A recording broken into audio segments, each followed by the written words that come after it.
Hello guys, good evening all of you. Welcome to this session on YouTube channel Biology Teaching Center. Your educator doctor Akhileshwar Kumar. आज के session में हम लोग मुख्य रूप से बिहार विद्यालय परीक्षा समिति द्वारा 2023 बायोलॉजी में आने वाले जो महत्वपूर्ण क्वेश्चंस है, जो एक सीरीज के रूप में चल रहा है, जो यह छठा सीरीज होगा। इसके पहले वाले सीरीज में शॉर्ट सब्जेक्टिव क्वेश्चंस कुछ था जिसका सॉल्यूशन किया गया, और आज के सेशन में भी शॉर्ट सब्जेक्टिव क्वेश्चंस है जिसका सॉल्यूशन किया जाएगा।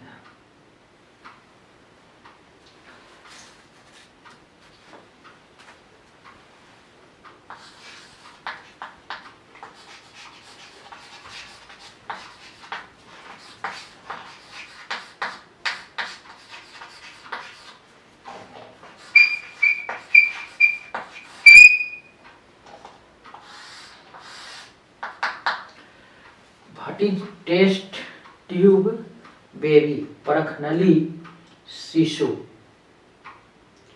या टेस्ट ट्यूब बेबी क्या है? ये आपका है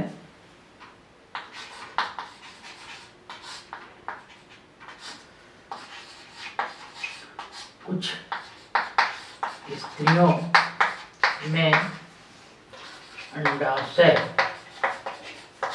एवं गर्भाशय यूटिरस इसको बोलते हैं, सामान्य होते हैं,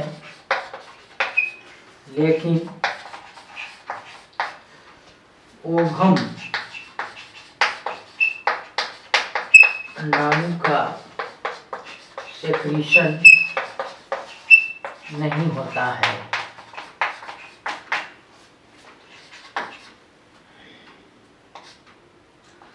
तथा इनके हस्बैंड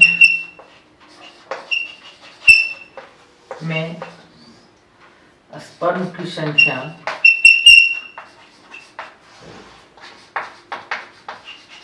एवं गतिशीलता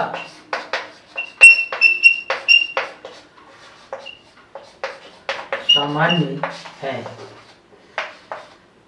तो इस तरह की स्थिति में महिला गर्भधारण नहीं कर पाती है। इस कंडीशन में, इस स्थिति में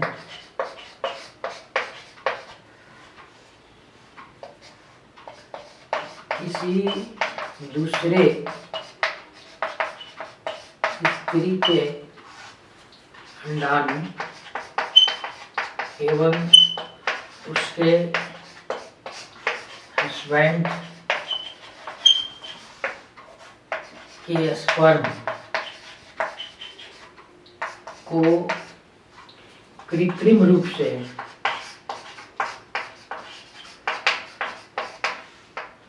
फ्यूजन करा कर इंद्रियों को उस स्त्री के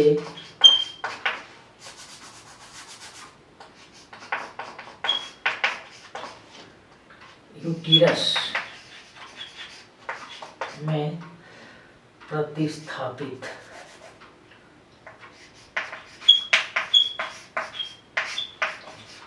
कर दी जाती है।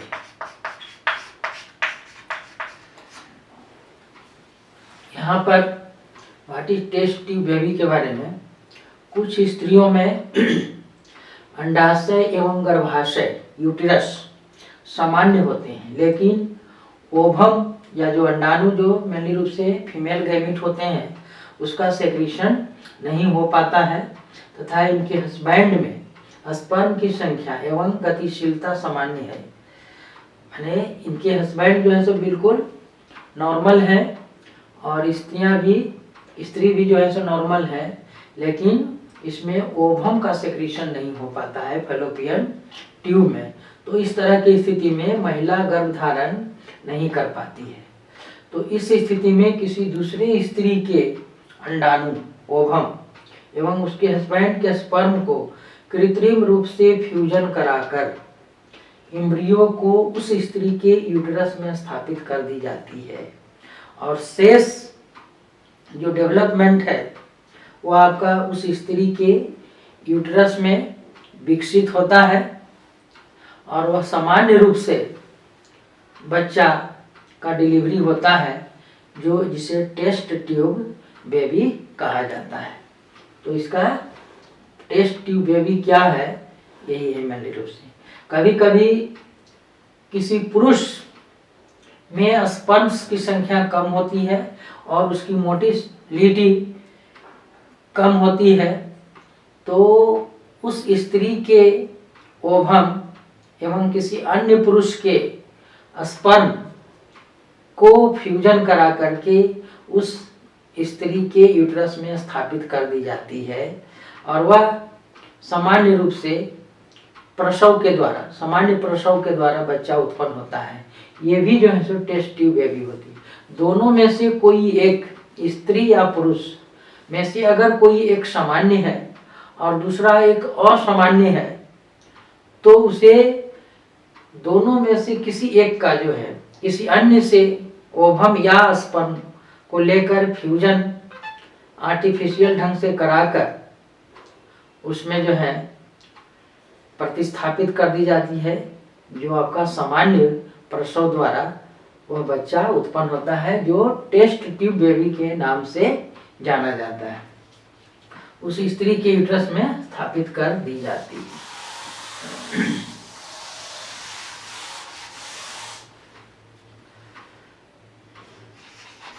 शेष एम्ब्रियो का विकास यूटिरस में होता है एवं वह सामान्य प्रसव द्वारा पैदा होता है। टेस्ट ट्यूब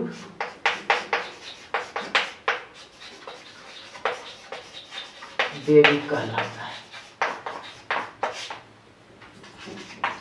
तो ये आपका टेस्ट ट्यूब बेबी।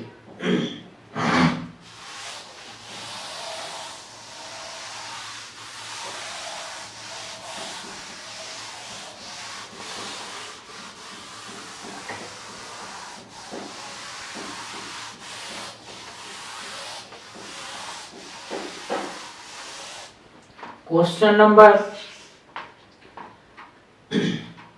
2,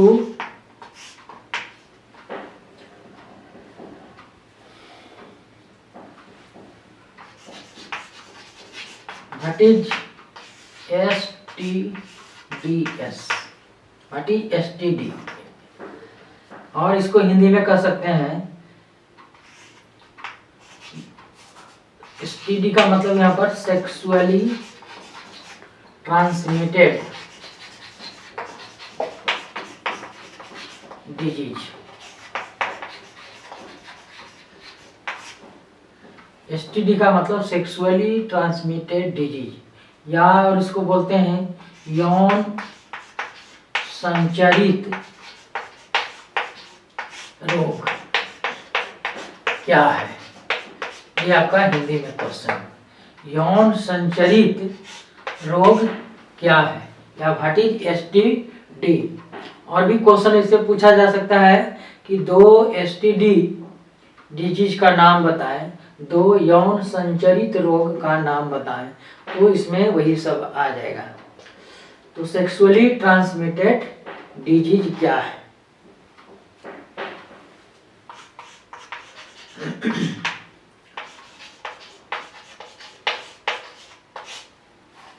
अनैतिक यौन संपर्क द्वारा फैलने वाले रोग को एसटीडी कहा जाता है।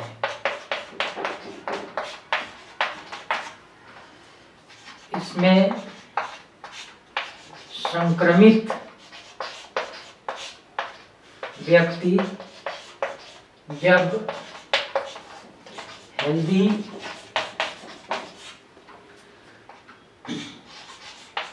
मेल या फीमेल से संपर्क स्थापित करता है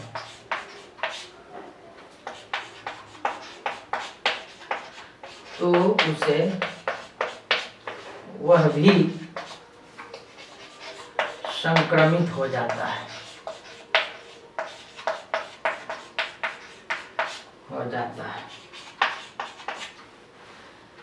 ये आपका सेक्सुअली ट्रांसमिटेड डिजीज है। अनैतिक यौन संपर्क द्वारा फैलने वाले रोग को एसटीडी कहा जाता है, सेक्सुअली ट्रांसमिटेड डिजीज। इसमें संक्रमित व्यक्ति जिसमें वह रोग है, अगर वह हेल्दी मेल या फीमेल से कांटेक्ट स्थापित करता है तो वह भी संक्रमित हो जाता है। अब इसमें जो है एग्जाम्पल है एड्स, AIDS, इसको एड्स बोलते हैं। एड्स जो है आपका एक वायरल डिजीज है जो आपका एसटीडी डिजीज है। इसका फुल फॉर्म होता है acquired immuno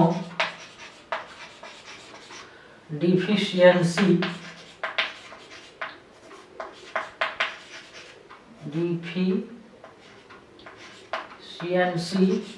disease syndrome.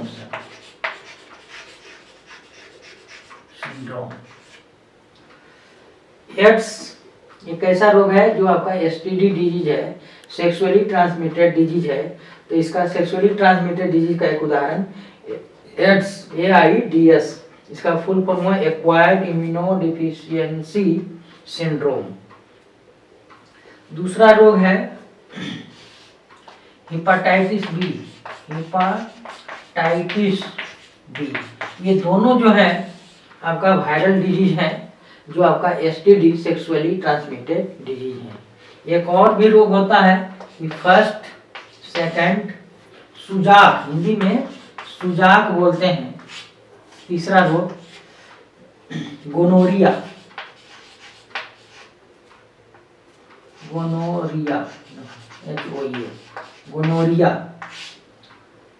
Syphilis, ये सब जो है आपका सेक्सुअली ट्रांसमिटेड डिजीज है। एड्स, हेपेटाइटिस बी, सुजाक और गोनोरिया और सिफिलिस, ये सब जो है आपका सेक्सुअली ट्रांसमिटेड डिजीज है। अगर ये सुजाक, गोनोरिया और सिफिलिस जो है आपका बैक्टीरिया के द्वारा फैलने वाला सेक्सुअली ट्रांसमिटेड डिजीज है, और ये AIDS and hepatitis B viral द्वारा या वायरल डिजीज है जो आपका सेक्सुअली ट्रांसमिटेड डिजीज होते हैं। तो एसटीडी क्या है, या 2 या 3 जो भी हो एसटीडी डिजीज का नाम बताएं तो ये आपका सबका जवाब इसमें आपको मिल जाएगा। एसटीडी क्या है या एसटीडी का फुल फॉर्म क्या होता है ऑब्जेक्टिव क्वेश्चन में, तो सेक्सुअली ट्रांसमिटेड डिजीज, और क्या है तो अनैतिक यौन संपर्क द्वारा फैलने वाले रोग को एसटीडी कहा जाता है। इसमें संक्रमित व्यक्ति जब हेल्दी मेल या फीमेल से, हेल्दी पर्सन से कांटेक्ट करता है तो वह भी संक्रमित हो जाता है। इसका एग्जाम्पल एड्स का full form acquired immunodeficiency syndrome. दूसरा रोग है हेपेटाइटिस बी, तीसरा गोनोरिया और चौथा जो है सो सिफिलिस। तो ये आपका STD disease.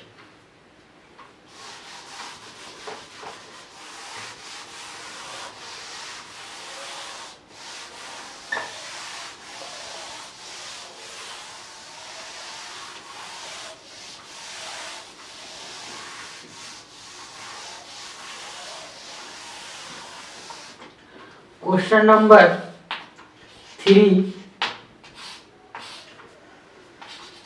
What is Sertoli cells?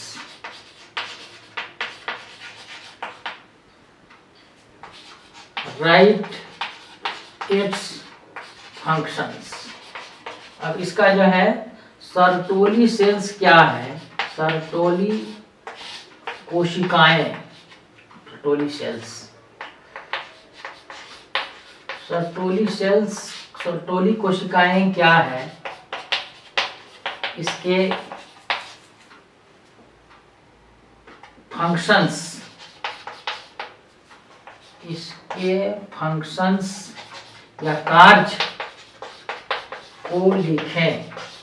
ये आपका अगला जो क्वेश्चन है वो आपका सर्टोली सेल्स क्या होते हैं। सबसे इंपॉर्टेंट ये क्वेश्चन है, सर्टोली सेल्स और इसका क्या फंक्शंस है, उसका क्या कार्य है। तो ये देखते हैं।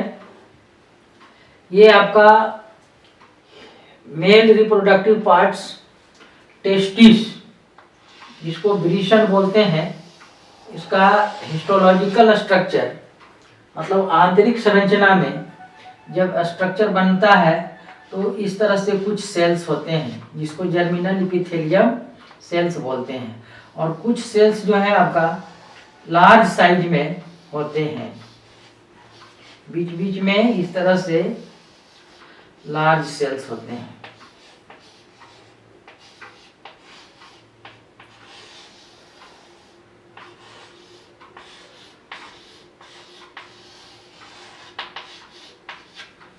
ये जो है आपका जर्मिनल टीएस ऑफ टेस्टिस।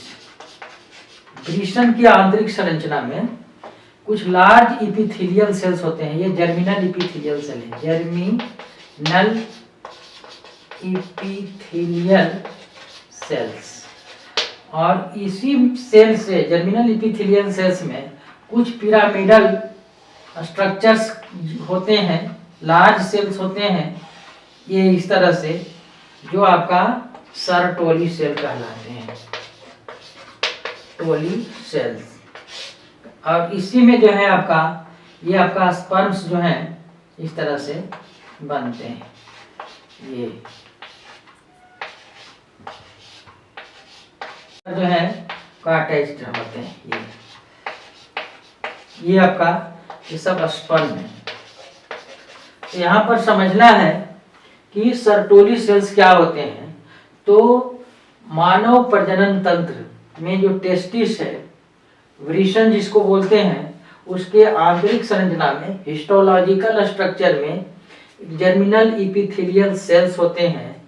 वो जर्मिनल इपिथेलियल सेल्स में कुछ सेल्स जो है आपका लार्ज पिरामिड शेप में होते हैं, जो आपका सर्टोली सेल्स कहलाते हैं। और ये आपका सर्टोली सेल्स हो गया। और इसका जो फ्रिज जो इंड होते हैं, ये आपका वो कटा फटा होता है, माने रफ लाइक होते हैं, जिससे जो है आपका जो स्पर्म इसमें डेवलप्ड हो रहे हैं, शुक्राणु, वो जो है इससे चिपक कर इसे यह सपोर्ट प्रदान करता है और इससे जो है सो न्यूट्रिशन प्रदान करता है। तो मुख्य रूप से सर्टोली सेल्स क्या है, तो जर्मिनल इपिथेलियम सेल्स आपका टेस्टिस में होते हैं, जिसकी आकृति पिरामिडल शेप में होता है। और राइट इट्स फंक्शंस, और इसका कार्य क्या है, तो मेनली रूप से दो कार्य हैं सर्टोली सेल्स का। ये स्पर्म्स को सपोर्ट प्रदान करता है और दूसरा काम है न्यूट्रिशन, उसको डेवलपमेंट के लिए न्यूट्रिशन या पोषण प्रदान करता है। तो इस तरह से इसका जवाब ये हुआ, सर्टोली सेल्स क्या है और इसके फंक्शंस क्या है। तो ये आप लोग स्ट्रक्चर इसे बना लें और आगे देखते हैं।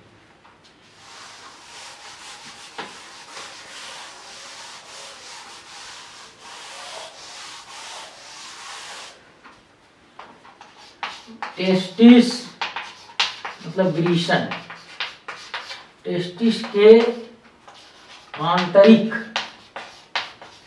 या औतिकी, इसको हम लिख सकते हैं औतिकी मतलब हिस्टोलॉजी, हिस्टोलॉजिकल, औतिकी संरचना में germinal epithelium cells, epithelial cells होते हैं। इनमें से कुछ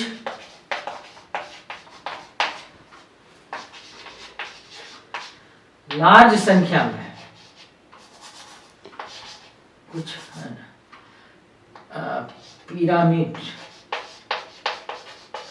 पिरामिड आकार के लार्ज साइज में होते हैं।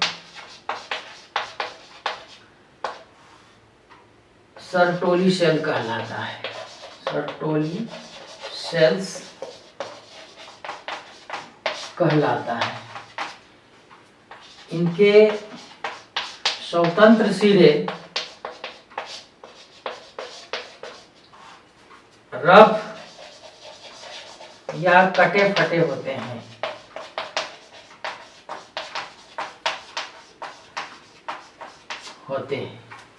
अब इसका जो है फंक्शंस क्या है,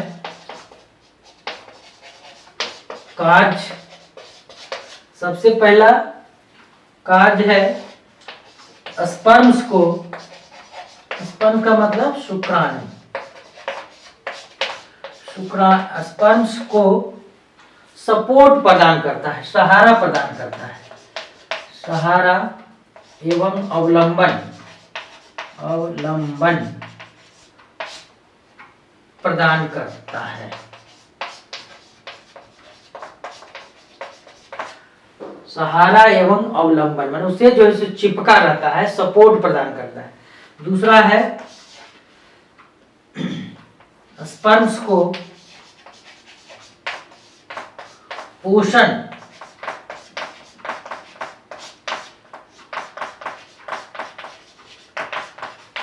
न्यूट्रिशन प्रदान करता है। तो इसके जो है आपका दो कार्य हो गए, स्पर्म्स को सहारा एवं सपोर्ट प्रदान करना और दूसरा पोषण प्रदान करना। तो इस तरह से सर्टोली सेल्स क्या है और इसके फंक्शंस, ये क्वेश्चंस हो गया आपका। नेक्स्ट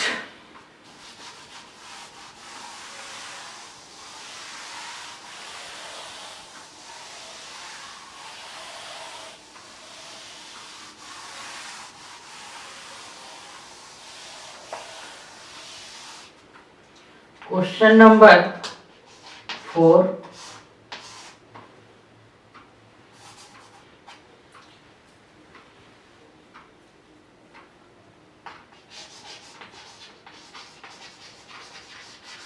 मिनार्च एंड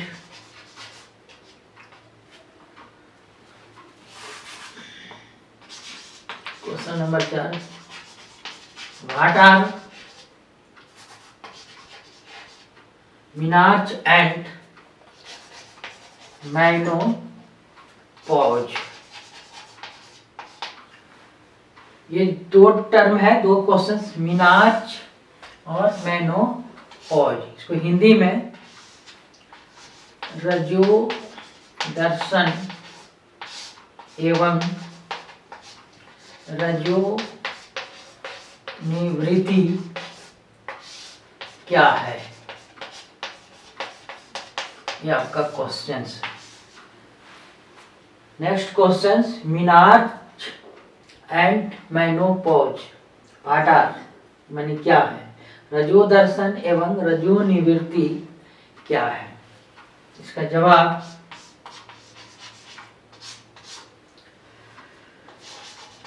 गर्ल्स में प्रथम बार ऋतुस्राव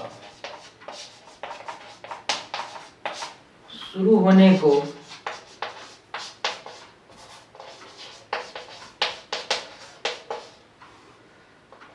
रजोदर्शन या मीनाच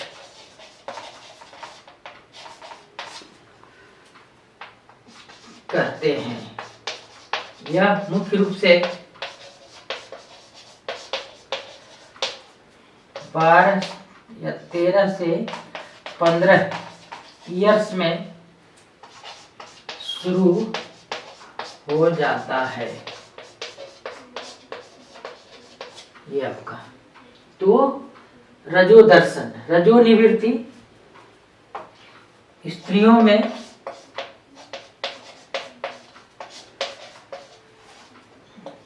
45 से 50 वर्ष में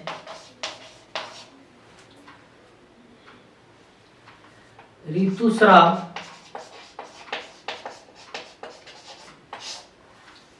समाप्त हो जाती है,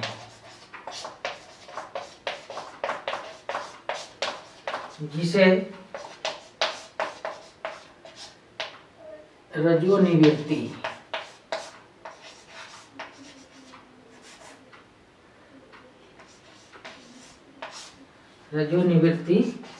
कहा जाता है। तो ये आपका 2 मार्क्स का क्वेश्चन है।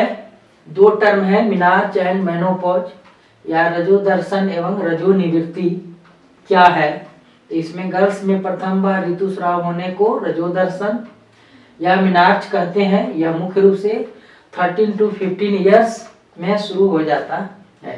स्त्रियों में आपका 45 to 50 ईयर्स में ऋतुस्राव बिल्कुल जो है सो समाप्त हो जाता है, जिसे रजोनिवृत्ति या मेनोपॉज कहा जाता है।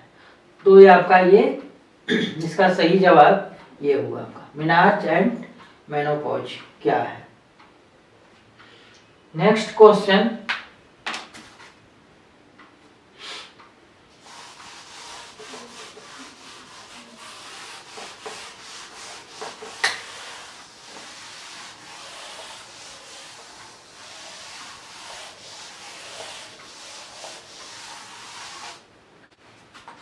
क्वेश्चन 5,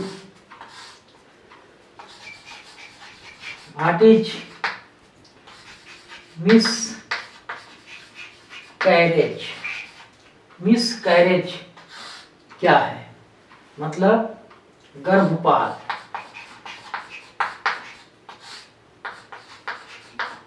क्या है ये? यहां पर एक क्वेश्चन हम लोग पढ़े, MTP medical termination of pregnancy, MTP क्या है और एक मिसकैरेज, दोनों जो है सो लोग एक समझ लेते हैं, लेकिन ये दोनों 2 चीज है।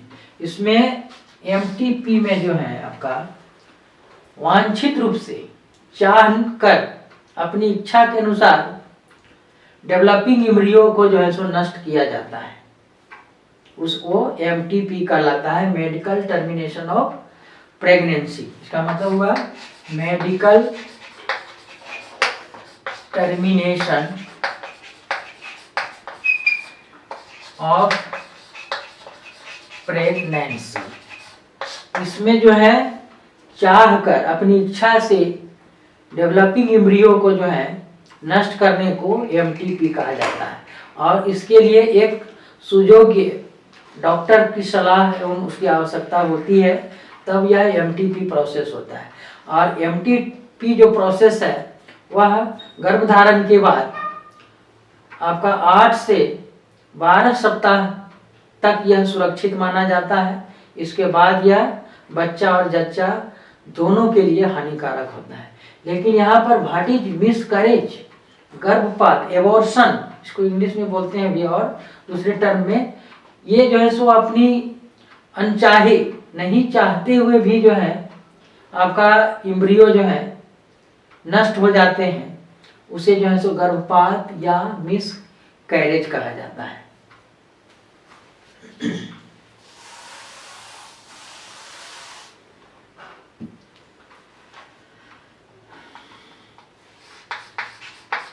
गर्भ धारण के बाद 3 to 4 months प्रोजेस्टेरोन हार्मोन्स का स्राव आवश्यक होता है, क्योंकि ये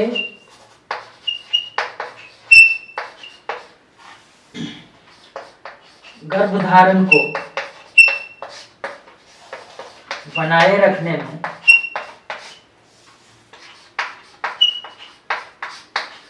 सहायक होता है। इसलिए प्रोजेस्टेरोन को प्रेगनेंसी हार्मोन कहा जाता है।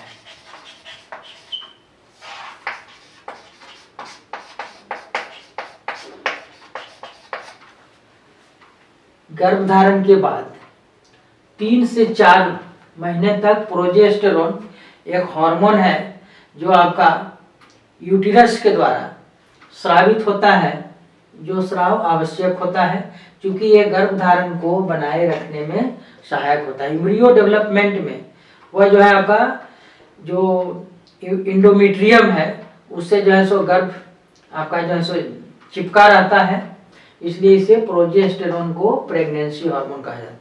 लेकिन जब ब्लड में प्रोजेस्टेरोन की मात्रा में कमी हो जाती है तो इंडोमेट्रियम लेयर का जो है सो हरासमेंट होता है, वो उसमें जो है सो आपका नष्ट होने लगता है और डेवलपिंग एम्ब्रियो जो है नष्ट हो जाते हैं, जिसे मिसकैरेज या गर्भपात के नाम से जाना जाता है। जब ब्लड में प्रोजेस्टेरोन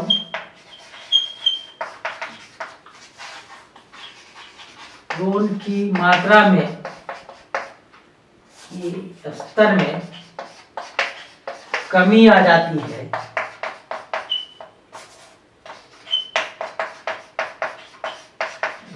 है तो इंडोमेट्रियम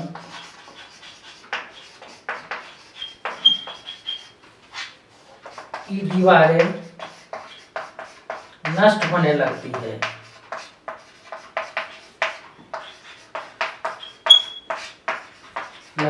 जिसके फलस्वरूप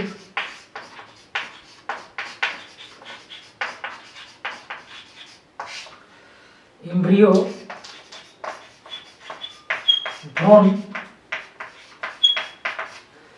नष्ट हो जाता है।